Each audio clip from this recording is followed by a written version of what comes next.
We came alive to the need for racial reconciliation in 2020 after the death of George Floyd. We were really disturbed by that whole thing and the conversations that came up on Facebook and other places after that. I remember particularly one friend's story sharing about driving down a road and how she was just called names and just horrible things in this day and age. And it got us thinking how many of our other friends are going through this kind of stuff that we don't even know. So that's kind of where it began. And then we started asking questions of our friends and seeing if they were having similar problems, issues. Another friend said that she feared every time her adult sons went out, she had to pray for them, and it just really wrecked us. Yeah, and it's kind of interesting because in one sense, because our backgrounds are a little similar, my wife's from a rural area and I'm really more urban, but I thought I was kind of awake.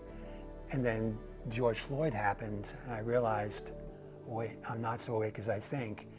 And if we don't get it right now, we may have missed a seminal opportunity. And so it's really critical that we do something. And then what really drove it home for me was when we were at the walk, folks would remember we went to a walk, racial reconciliation downtown Norfolk. And I remember Pastor Courtney McBath saying, you know, we've been carrying this burden for 400 plus years and we're weary. And we really need our white brothers and sisters to step up and help us carry the burden. And that just was kind of set a bit of a mission for us to do something about you know, what was going on and to recognize that we didn't know what we didn't know, but that was no excuse, that we needed to start doing what we needed to do. So Start learning. Right, start learning, find aware, ask questions of our friends, and really have some hard conversations and confront, you know, ourselves first in the mirror and see what could we be doing to make a difference, to help carry that burden. Yeah, so we apologized to some of our friends that we'd known a long time and had no idea after asking their stories, and we just apologized. I felt a ton of grief, just that we didn't know that I felt like it was insensitive, but like Pat said, we didn't know what we didn't know at the time. But I was so blessed with our church's response, not only in the march, but also in a class they had during that COVID time, Pastor David and Pastor Dana and Diane Chandler being very involved in that. And it was just, I was impressed by how many people came and listened and learned on that Zoom class. And it was such a huge eye-opener to us to hear, especially Diane's class, more of the history and to hear that redlining is still a thing, and just these things that were still, the systems that were still in place and still causing the inequities. And yeah, we just wanted to learn more. So we also got in a class that Pastor Dana and Bob Marshall have, read a book on, what is it, building the bridge or something like that, becoming bridge builders. And it really was another launching place to be in a small group with people of different skin colors and learning from each other and learning about the history. And we continue to just want to learn and grow and listen. It's so important to know people's stories and to hear where they're coming from. And just keep growing. Yeah, not grow, I think we shared a Sunday sermon, you know, not to grow weary in well-doing. Because as Brother Macbeth said, you know, we've been carrying this burden for a long time. And I frankly haven't been carrying this burden for a long time. And so it's impingent upon us to really make sure that we're stepping up and that we're not growing weary. I think Pastor Dana shared this, that sometimes like after a year, folks that are, I hate to use the term white and black, but anyway, but you know, folks, you know, white folks, they tend to get, okay, well, let's move on. But the fact of the matter is we haven't addressed so many things that are still there.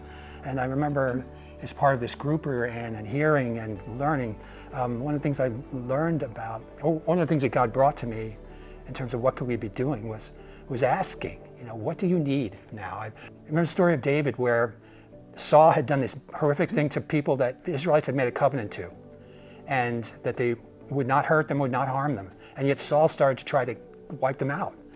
And it caused a problem for the nation of Israel. And so David didn't, you know, say, you know, I didn't do this, or the rest of the nation didn't do this, Saul did this. But the sin was on the nation. And so David went and said, what do you want? What do you need? What do you need to make this right? And that was the focus, that was the goal. What do you need? Not what do I think you need, but what do you need? And from there, they actually began reconciliation. So, yeah, so, you know, if you're at the beginning of this journey, or maybe you don't think you're at the need for this journey, well, frankly, we didn't necessarily think we were at the need for the journey too. But that's the first thing, is asking the question, you know, are there things I don't know? Things that, and because of that, I'm not being part of the solution. I'm not being part of holding up our Black brothers and sisters' hands, okay? And so it's that willingness to confront and to ask the hard question. That's the beginning point. And it begins with the person in the mirror, and then begin reading and asking questions and being willing to do the work. Because it requires that. It requires doing some work. And sometimes we prefer not to do the work, but it takes doing work in order to be able to see reconciliation.